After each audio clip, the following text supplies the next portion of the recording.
합력하여 선을 이루시는 하나님이라는 말씀의 제목을 가지고 하나님의 말씀을 상고합니다. 지난 주간에 우리 교회에, 그러니까 이번 주간 한 주간 살면서 코로나가 여기저기서 많이 발생했습니다. 심지어 저까지도 코로나에 걸렸습니다. 그런데 지금은 이제 이번 주에 발표한다고 해요. 국가가 점점 코로나가 늘어나서 독감 수준으로 발표할지 어떨지 모르지만, 제가 보니까 옛날에는 의무격리를 했잖아요. 의무격리. 반드시 5일 동안 의무적으로 어디 가면 안 되고 가만히 있어야 되는데, 지금은 의무격리가 아니고 권고격리입니다. 권고. 다닐 수도 있고 격리될 수도 있고 선택하라고, 선택. 그런 시대인데, 저도 알아보니까 딱 하루 아프고 그 다음부터는 별로 그렇게 아프지 않더라고요. 일반 감기보다도 수준이 좀 많이 약해진, 세력이 약해진 그런 가운데 있어서 천만다행입니다. 처음이 아니고 이제 끝나가는 무렵에 이렇게 우리 교회에 다시 또 이렇게 코로나로 말미암아 영향을 입는데요. 아마 마귀가 하는 일 같아요. 우리 교회가 상당히 코로나 전후로 회복하면서 예배 자리도 좀 많이 채워지고 그런 가운데 있었는데, 갑자기 한 2주 동안 이렇게 많이 나오고, 그런데 이 마귀가 배가 아프니까 또 이런 코로나를 통해서 서로 막 격려하고, 이것보다도 또 이런 일을 통해서 비난하고 막 서로 헐뜯고, 누가 그랬냐? 하나님이 그랬어요. 하나님 그랬어.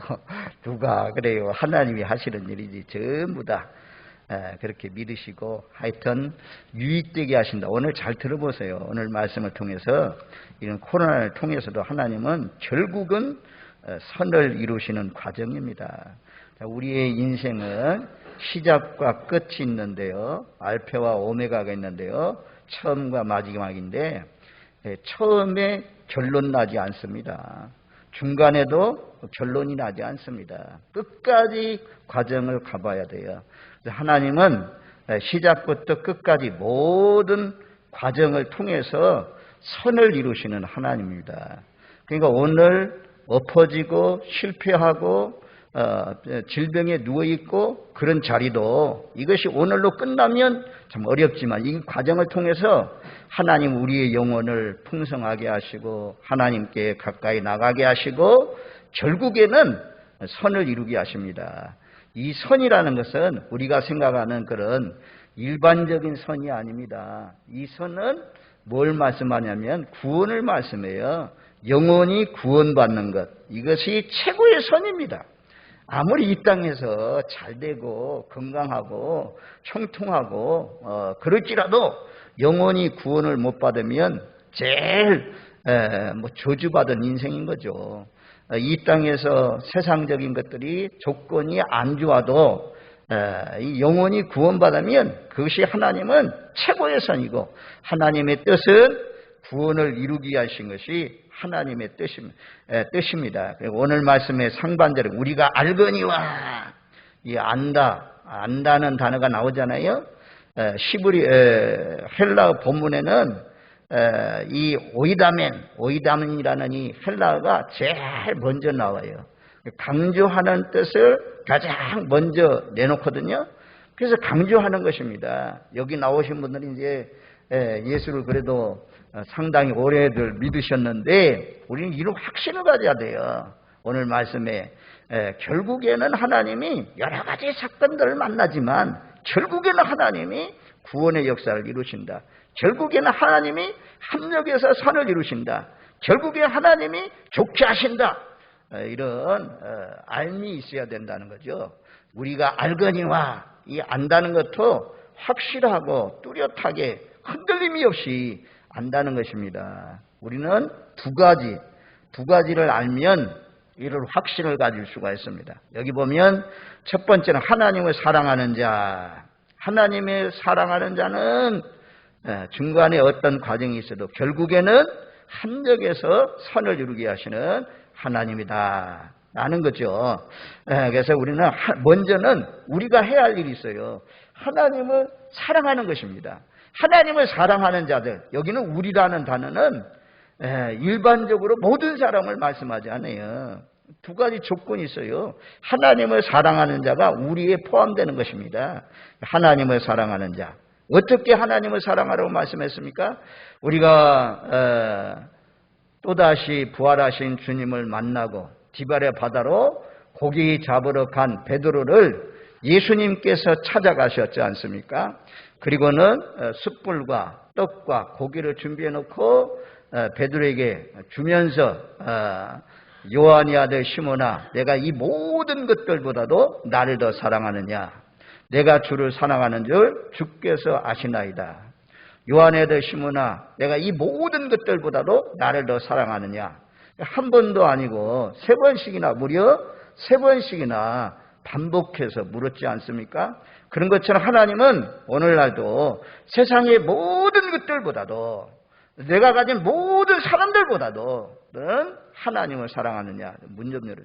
하나님을 사랑하느냐? 그렇게 묻고 있어요. 문 좀 열어드려.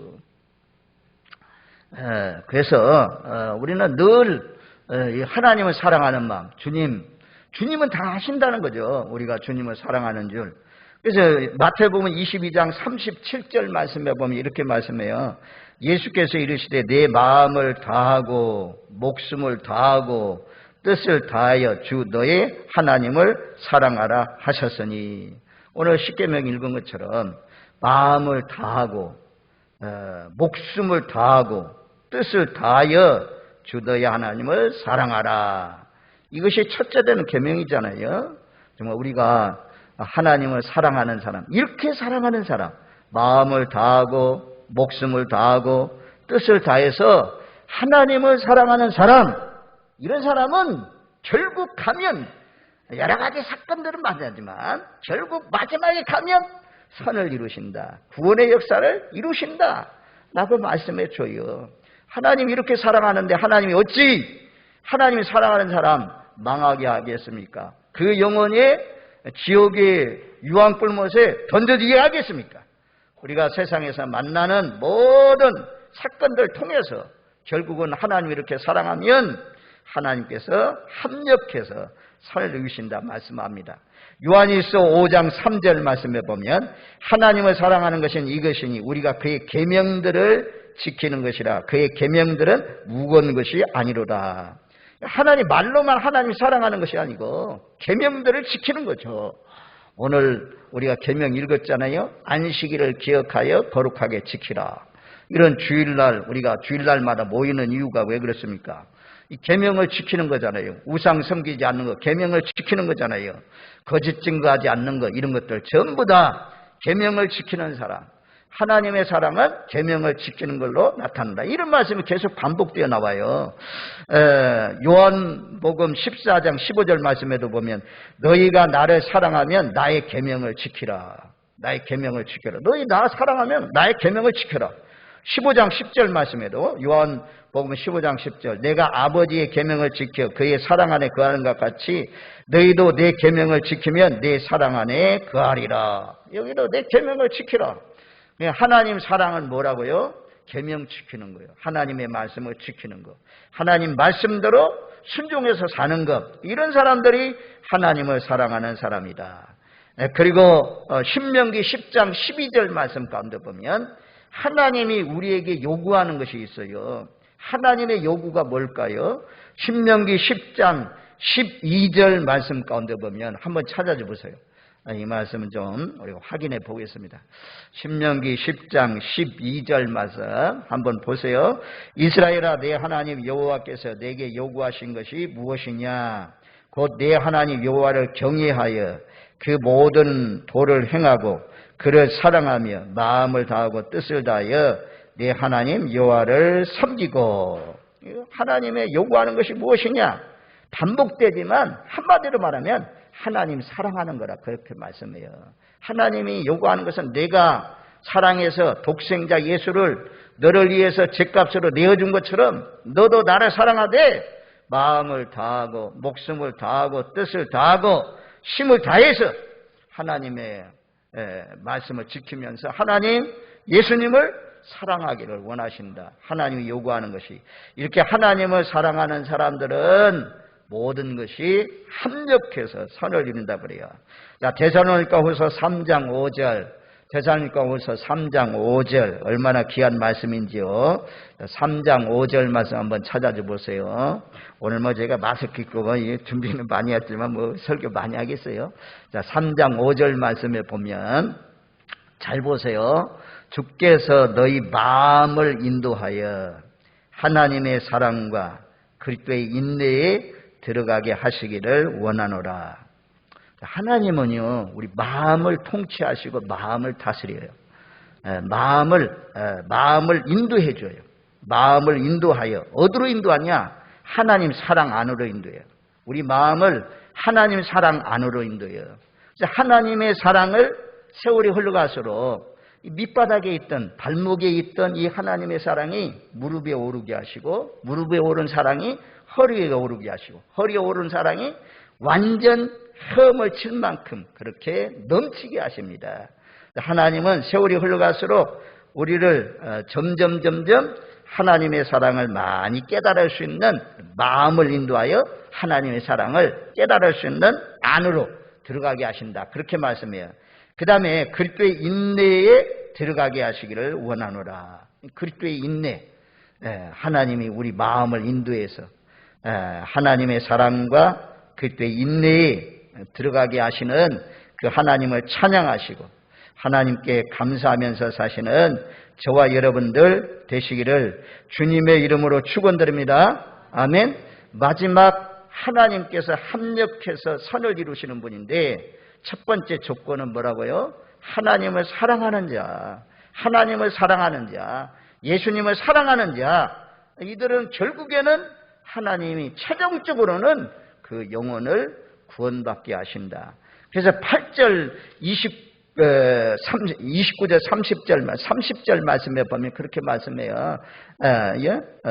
로마서 8장 30절 또 미리 정하신 그들을 또한 부르시고 부르신 그들을 또한 의롭다 하시고 의롭다 하신 그들을 또한 영화롭게 하셨느니라. 하나님이 미리 정하신 자들, 미리 정하시고 이런 사람들 부르시고 부르신 그들을 의롭다 하시고, 의로 끝나는 것이 아니라 의롭다 하신 그들을 영화롭게 하신다. 이런 삶의 여러 가지 과정을 통해서 젊을 때 겪는 것, 중년의 때 겪는 것, 또 어린 소년의 때 겪는 것, 이런 모든 예수 밖에 있을 때라도 하나님이 전부 다 통치하시고 다스리면서 우리를 결국에는 영혼을 구원받고 영혼이 영화의 단계까지 이룰 수 있도록 그 영화의 단계를 설명하는데 29절 말씀 가운데 보면 아들의 형상을 본받게 하기 위하여, 결국에는 아들의 형상을 이루게 하십니다.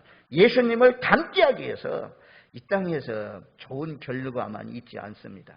고난도 있고 환난도 있고 슬픔도 있고 좌절도 있고 이런 여러 가지 일들을 통해서 결국에는 우리로 하여금 하나님을 의지하게 하고 예수님 바라보게 하시고 예수님의 형상을 이루어가는 그런 과정이라고 말씀해요. 그래서 우리는 첫 번째 조건, 하나님의 사랑에 들어가고 늘 하나님 사랑, 예수님 사랑, 성령님께 이끌려서 사실 때 그런 사람을 하나님께서 합력해서 선을 이루게 하신다. 두 번째 조건은 우리가 알거니와 하나님을 사랑한 자, 곧 그 뜻대로 부르심을 입은 자. 부르심을 입은 자. 저와 여러분들을 누가 불렀습니까? 하나님이 부르셔서 하나님이 십자가의 사랑으로 끌어당겨 주셔서 우리가 주님 앞에 나왔습니다. 자, 로마서 1장에 가보세요. 1장 보면 이렇게 말씀해요. 로마 교회인들이나 오늘날 진락교회인들이나 누구든지 로마교회, 자, 이 로마서 1장 1절 말씀에 보면 우리 한번 같이 읽겠습니다. 예수 그리스도의 종 바울은 사도로 부르심을 받아 하나님의 복음을 위하여 택정함을 입었으니, 여기 보면 예수 그리스도의 종 바울은 사도로 부르심을 받아, 사도로 부르심을 받았다. 하나님이 사도로 바울을 부르셨다. 하나님의 복음을 위하여 택정함을 받았다 그래요. 우리도 오늘날 저도 부르신 이가 하나님이시고 여러분도 부르신 이가 하나님이시고 여러분들로 직분 또 맡겨주신 일들 사역들 맡겨주신 이가 하나님이라는 거죠. 하나님. 하나님께서 우리를 부르셨기 때문에 하나님 부르신 자를 망하게 하지 않는다는 거죠. 합력해서 결국에는 선을 이루게 하시는 그런 분이다 말씀이에요. 자, 1장 6절 말씀에도 보면 로마서 1장 6절 자, 같이 읽습니다. 너희도 그들 중에서 예수 그리스도의 것으로 부르심을 받은 자니라. 로마 교인 너희도 바울만 아니고 너희들도 서신을 읽고 있는 너희들도 하나님의 부르심을 받은 자다. 그리스도의 것으로 부르심을 받았다 그래요. 로마서 1장 7절 말씀에도 보면 자, 로마서 1장 7절 말씀 같이 읽습니다. 로마에서 하나님의 사랑하심을 받고 성도로 부르심을 받은 모든 자에게 하나님 우리 아버지와 주 예수 그리스도로부터 은혜와 평강이 있기를 원하노라. 여기도 하나님의 사랑하심을 받고 성도로 부르심을 받은 모든 자. 그래서 성경에 이런 말씀들이 엄청나게 많이 있잖아요. 하나님이 에베소서 1장 4절 그 창세 전에 그리스도 안에서 우리를 택하사 우리로 사랑 안에서 그 앞에 거룩하고 흠 없게 하시려고 창세 전부터 온 세상을 만들기 전부터 하나님이 우리를 택하여 주셨다. 이게 참 예수 안에서 세월이 흘러가면서 처음 나온 사람이 하나님이 나를 창세 전부터 택하여 주셨습니까? 주셨습니다. 이렇게 깨닫는 사람이 어디 있어요? 세월이 흘러가면서 복음의 말씀 들으면서 점점 이런 확신이 오는 거죠. 예수 믿기 전부터 하나님께서 나를 간섭하시고 하나님께서 나를 통치하시고 다스리시고 때가 되니까 나를 전도자를 붙여가지고 나를 불러주셨구나. 이런 확신이 오잖아요. 바울도 창세 전에 그리스도 안에서 하나님이 나를 택하여 주셨다. 불러주셨다. 그렇게 말씀해요. 갈라디아서 1장 15절 말씀에도 보면 내 어머니 태로부터 나를 택정하시고 그 은혜로 나를 부르시니가 어머니 복중에 생기기 전부터 하나님께서 나를 택하시고 나를 하나님의 은혜로 불러주셨다. 또 이사야 41장 9절 말씀에 보면 내가 땅끝에서부터 너를 붙들며 땅 모퉁이에서부터 너를 부르고 내게 이르기를 너는 나의 종이라 내가 너를 택하고 싫어하여 버리지 아니하였다 하였노라. 하나님이 하여튼 우리를 택하였다. 내가 너를 땅끝에서부터 부르고 모퉁이에서부터 불러서 너는 내 종이라. 내가 너를 택하였으니 내가 싫어버리지 아니한다 라고 말씀해요. 자, 로마서 11장 29절 가보세요. 여러분들 이 성경에 참 체크해 놓으면 참 좋은 말씀입니다. 로마서 11장 29절 말씀. 자, 하나님이 우리를 부르셨다. 하나님이 부르신 자는 망하지 않는다. 망하지. 결국에는 합력해서 선을 이룬다. 자, 하나님이 11장 29절 말씀에 보면 우리 한번 다 같이 읽겠습니다. 하나님의 은사와 부르심에는 후회하심이 없느니라. 아멘. 하나님의 은사와 부르심에는 후회하심이 없느니라. 하나님은 후회하지 않습니다. 하나님은 후회하지 않습니다. 우리를 불러놓고 후회하지 않습니다. 아유, 저는 불렀더니 아이고 안 되겠구만 하고요. 하나님이 베드로처럼 우리 실패하고 넘어져도 버리지 않아요.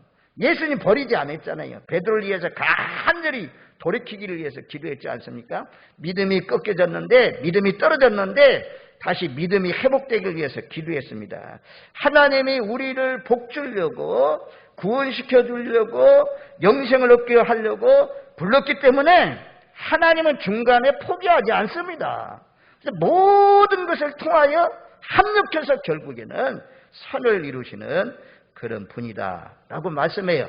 자, 우리가 잘 아는 요한복음 15장 16절 말씀에 보면 그렇게 말씀하잖아요. 요한복음 15장 16절 한번 찾아줘 보세요. 누가 하나님을 믿게 되었으면 누구 때문에? 요한복음 15장 16절 같이 읽습니다. 너희가 나를 택한 것이 아니요 내가 너희를 택하여 세웠나니 이는 너희로 가서 열매를 맺게 하고 또 열매가 항상 있게 하여 내 이름으로 아버지께 무엇을 구하든지 다 받게 하려 함이라. 너희가 나를 택한 거 아니라 너희가 나를 택한 것이 아니요 내가 너희를 택하여 세웠나니. 하나님이 택하였으니 후회하지 않습니다. 하나님은 어떻게 해서라도 기어이 하나님의 작품을 만들어 가십니다. 하나님은 토기장으로 말씀하셨잖아요. 이사야 45장 9절 말씀해 보면 우리 이런 확신을 가져야 돼요. 이사야 45장 9절 질그릇 조각 중 한 조각 같은 자가 자기를 지으신 이와 더불어 다툴진대 화 있을진저 진흙이 토기장에게 너는 무엇을 만드느냐 또는 내가 만든 것이 그는 손이 없다 할 수 있겠느냐. 하나님이 우리를 만드시기 위해서 우리를 불렀다. 토기장이래요. 토기장. 그래서 하나님이 잘 만들어 가십니다. 하나님은 기어이 좋은 작품을 만들어 가십니다. 이사야 45장 7절 나는 빛도 짓고 어둠도 창조하며 나는 평안도 짓고 환난도 창조하노니 나는 여호와라 이 모든 일들을 행하는 자니라. 하나님은 빛과 어둠, 평안과 환난 이것이 전부 다 하나님께서 지으시고 하나님께서 이 일을 행하시고 이루어간다 말씀합니다. 우리가 낙과 같은 만사 형통만 계속된다면 십자가의 고난을 묵상하고 십자가의 고난을 바라볼 사람이 많지 않습니다. 일이 꼬이고 뒤틀리고 또 생각보다도 어렵게 되고 이래야 하나님 앞에 우리가 십자가를 바라보며 기도할 수밖에 없는 것입니다. 그래서 빌립보서 1장 6절 말씀들 우리 안에서 착한 일을 시작하신 이가 누구냐면 예수님께서 우리 안에서 착한 일을 시작했어요. 그래서 그리스도 예수의 날까지 이루실 줄을 우리는 확신하노라. 예수님이 오시는 날 우리는 결국에는 아름다운 복된 참 하나님의 형상을 닮은 영화의 단계로까지 이르는 놀라우신 역사가 일어날 줄로 믿습니다. 아멘. 자, 한번 들어보세요. 중국에 토레이라는 선교사님이 있습니다. 루벤 우리 이제 토레이 신부님이 저 강원도 태백에 태백 기도원을 이루시고 거기에 그 조상들이 계속해서 북한 선교를 위해서 남북 통일을 위해서 기도하고 계시는 그런 분인데 그분의 조상 누벤 토레이 목사님이 중국에서 선교를 하십니다. 장개석이 이제 그 중국 땅에 있을 때 모태통하고 대결해서 공산당과 싸울 때 민주주의 편에 미국에서 파송된 선교사니까 많이 나라를 돕고 그랬는데도 불구하고 갑자기 큰 교통사고가 났습니다. 교통사고가 났어요. 그래서 교통사고가 나가지고 병원에서 수술을 받았는데요. 수술 받고 깨어나 보니까 팔 한쪽이 없습니다. 팔이 한쪽이 없어요. 팔이 한쪽이 없어. 그래서 이분이 선교사니까 하나님 앞에 기도합니다. 하나님 원망하자. 하나님 내가 중국에 와서 중국에까지 와가지고 목숨 걸고 복음을 전하고 생명을 살리는 이런 일을 했는데요. 하나님 어찌하여 네 한쪽 발을 가지고 가는 것입니까? 막 이렇게 원망하지 않고 하나님 앞에 하나님 그동안 두 팔을 주셔서 감사합니다. 그동안 잘 쓰게 해주셔서 감사합니다. 한쪽 팔을 가져가셔서 참 감사합니다. 이런 기도를 했어요. 그리고 이제 다시 미국 본토로 돌아갔고요. 5년 있다가 한국 전쟁이 발발합니다. 이분이 한국으로 와요. 한국으로 오셔가지고 한국에서 선교 사역을 하는데 6.25 전쟁으로 말미암아 한국 땅에 손이 없는 사람, 발이 없는 사람 그렇게 많이 생겨났다고 합니다. 근데 이분은 이미 한쪽 팔을 잃어버렸으니까 그동안 의족을 만들어서 자기도 끼우고 있고 의족 만드는 기술을 배워가지고 한국 땅에 대구에 저 청주에 이런 데에 이 재활병원을 세워가지고 한국에 있는 다리 없는 사람, 손이 없는 사람, 팔이 없는 사람, 이런 사람들 전부 다 만들어주면서 복음을 전하는 그런 놀라우신 역사를 이루었다고 그래요. 그래서 그분이 깨달았대요. 7년 전에 교통사고를 통해서 자기 한쪽 팔을 가지고 간 이유가 무엇인가? 하나님께서, 하나님의 계획은 7년 후에 이 대한민국에 파송된 가운데 다리를 잃어버린 군인들, 평민들, 또 포탄에 의해서 손발을 잃고 있는 그런 사람들 돕기 위해서 하나님이 미리 다 계획하셨구나. 그래서 그분이 참 그런 고백을 했어요. 대전, 대구, 청주 이런 데 재활 병원을 세우고 의족, 팔 없는 사람들, 팔다리를 만들어주는 그런 귀한 사역을 하면서 복음을 많이 전했습니다. 그리고 지금도 그 후손들이 남아가지고 저 태백 기도원에서 이 나라 이민족을 위해서 대대로 이어서 지금 4대째 벤토레이 목사님이 강원도 예수원에 사역을 계속하고 계신답니다. 야, 이게 진짜 믿음이지. 이게 진짜 복된 믿음이지. 아니, 생각해 보세요. 우리가 한쪽 팔이 없는, 수술 끝나고 났더니 한쪽 팔이 없어요. 그 얼마나 절망이요. 얼마나 우려해야 될 상황입니까? 그런데 하나님 믿는 사람이니까 이분이 하나님 감사합니다. 팔 하나 가져가서 감사합니다. 이러니까 막 사람들이 아이고 팔 없어지더니 열나더니 저 사람 미쳤다 돌았다 이랬어요. 근데 나중에 봤더니 그분이 고백하잖아요. 한국 땅에 와가지고 이런 사역을 할 줄은 꿈에도 몰랐다 이게요. 자기 계획에는 없었잖아요. 하나님은 미리 하시고 미리 다 준비하게 하시고 이 팔 없는 것을 통해서 더 많은 선교의 문을 열어놓는 놀라우신 역사가 일어났다는 것입니다. 자, 우리가 삶의 과정 가운데 여러 가지 일들을 만날 수가 있는데요. 합력하여 설을 이룬다. 성경의 대표적인 사람을 전부 다 설교집들 참고해 보니까 요셉의 인생은 합력해서 선이다. 요셉을 유화로 많이 들고 있어요. 우리가 잘 알잖아요. 요셉은 꿈을 꾸었습니다. 형제들을 다스리고 부모님들까지도 자기에게 절하는 그런 사람이 될 것이다. 앞으로 장차 그런 사람이 될 것이다. 형제들이 미워했어요. 또 아버지가 특별히 요셉에게는 채색 옷을 입혀주고 사랑하니까. 그래서 형제들에게 미움받아가지고 저 꿈쟁이가 오는도다. 저 내 동생 꿈이 어떻게 되는가 보자. 라고 하면서 헛구덩이에 던졌다가 살려줘 해도 살려주지 않더니 미디안 상인들이 지나가는 거 보면서 우리 동생을 팔자. 끌어내어서 동생을 팔려갔습니다. 보디발 가정의 노예로 팔려갔잖아요. 얼마나 안타까운 일입니까? 17세의 소년의 때 보디발 가정에 열심히 종사를 했습니다. 가정 총무가 되었습니다. 보디발이 신임해주는 최고의 자리까지 올라갔습니다. 그런데 그 부인이 또 매일같이 동침하자고 요청했는데 요셉은 하나님 앞에 이런 죄를 저지를 수가 없다라고 하면서 옷까지 집어 던지고 도망갔지 않습니까? 이것 때문에 모함을 뒤집어 쓰고 죄를 뒤집어 쓰고 감옥에 갇히게 되고 감옥 안에서 원망했다는 말이 없잖아요. 보디발 가정에 종살이 할 때도 감옥 안에서도 우리가 수요일날 요셉을 묵상하고 있지 않습니까? 술 맡은 관원장, 떡 굽는 관원장 그들의 꿈을 해몽하고 해몽한 대로 사흘 안에 당신은 복직되고 사흘 안에 당신은 목이 끊어집니다. 나그네 그대로 이루어졌잖아요. 복직되는 사람에게 부탁합니다. 당신이 복직되거든 나는 여기 감옥에 갇힐 만한 일이 없으니 좀 나 좀 내보내 달라 라고 했는데 그 사람이 새카맣게 다 잊어버리잖아요.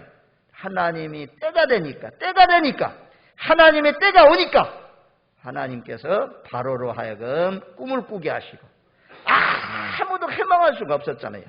그래서 감옥 안에 있는 요셉을 생각나게 하시고 요셉이 바로 앞에 불려나가서 꿈을 행호하게 되고 그로 말미암아 요셉이 총리가 되는 그런 놀라우신 역사. 요셉의 삶 가운데 그냥 감옥에 갇힌 데로 끝난다면 얼마나 비참합니까? 그런데 감옥 밖에서 나와서 총리가 되는 그런 놀라우신 역사를 이루기 위해서 그런 과정들이 있었다는 거죠. 한 과정만 빠져도 그 과정이 이룰 수가 없는 것입니다. 저는 이 말씀을 생각하면서 모세의 생애를 한번 생각해 봤어요. 모세는 40대까지 우리가 애굽 궁정에 있었잖아요. 공주의 아들로 떵떵거면서 살 수 있는 그런 위치였는데, 거기에서 이제 자기가 시브리 민족이라는 것을 알고 이스라엘 민족을 막 이해해서 일하려다가 사람을 죽이는 그런 살인자가 되잖아요. 살인자. 40대로 끝나면 모세도 살인자, 비참한 사람으로 끝나는데 하나님께서 광야로 내보내서 광야에서 양치기 하고, 양치기 하면 그냥 80대 될 때까지 양치기 했는데 그때까지 그냥 80으로 끝나면 비참한 생인데, 하나님께서 80에 부르셔서 이스라엘 백성들 광야에서, 애굽에서 인끌어내서 광야에서 인도하는 그런 사람으로 쓰이지 않습니까? 자, 우리가 눈앞에 코앞에 있는 사건만을 해석하면 우리가 실패했을 때, 우리가 어려움이 있을 때 낙심합니다. 절망합니다. 그런데 확신을 가지십시오. 우리가 알거니와 뭘 알아야 되냐? 하나님이 나를 부르셨다. 하나님이 나를 사랑한다. 사랑하는데 독생자 예수님을 내주기까지 사랑하신 하나님, 그 하나님이 결국에는 합력해서 선을 이루시는 좋으신 하나님인 줄로 믿습니다. 그러니 이런 코로나가 또다시 왕성하게 일어나도 낙심하지 마세요. 결국에는 하나님의 기쁘신 뜻, 아름다운 선하신 영혼 구원의 뜻을 이루신다.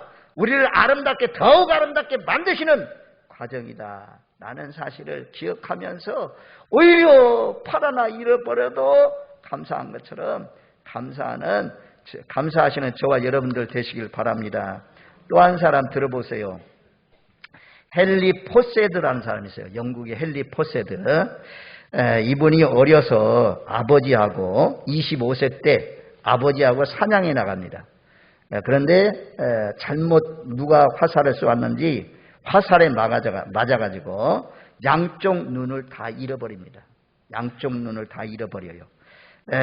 그래서 청년 자신도 너무 우울하고 힘들었지만 자신의 실수로 아들이 두 눈을 잃었다는 죄책감과 비탄과 절망에 빠진 아버지, 처음에는 자기 눈을 잃어버렸으니까 이 청년도 막 너무 낙심이 되고 이제 어떻게 사냐 막 이런 마음이 있었는데, 아버지가 데려가서 그런 일을 당하니까 아버지를 이루어야 되잖아요.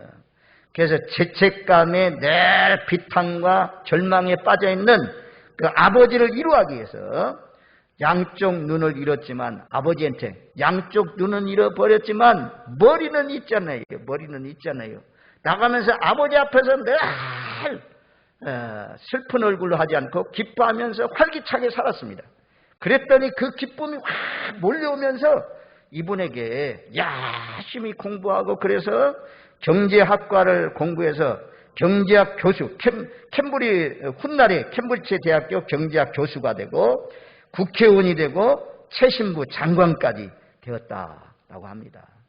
저와 여러분들, 인생은 눈앞에 코앞의 일로 끝나는 것이 아니고 과정이다. 지금도 과정 가운데 있다. 결국에는 하나님이 우리를 통해서 영광 받으실 줄로 믿고, 우리가 확실히 알거니와 확실히 아시고 흔들리지 않고 믿음의 담대함으로 하나님 앞에 영광 돌리면서 사시는 저와 여러분들 되시기를 주님의 이름으로 축원드립니다. 아멘. 고마우신 하나님 감사합니다. 지금까지 이룬 것만 해도 너무너무 고맙고 감사한데, 아버지 하나님, 우리의 가는 길을 하나님께서 계획하시고 인도하시니 낙심하지 않게 하시고, 결국에는 욥도 다 빼앗기는 것 같았지만 갑절로 복을 베풀어 주신 것처럼 요셉도 아버지 하나님 망하고 미끄러지고 감옥에 가두고 했지만 나중에는 결과적으로는 총리 되고 영광이 되고 또 형제들 가족들 다 살려내는 그런 사람으로 쓰임받은 것처럼 우리 안에서 우리를 불러주시고 착하신 일을 하시니가 하나님이 오시오니, 그 하나님께서 결코 망하게 하거나 결코 어렵게 하지 않는다는 믿음의 확신을 가지고 담대하게 믿음으로 반응하면서 살아갈 수 있는 저희들 되게 하옵소서. 예수님의 이름으로 기도하옵나이다. 아멘.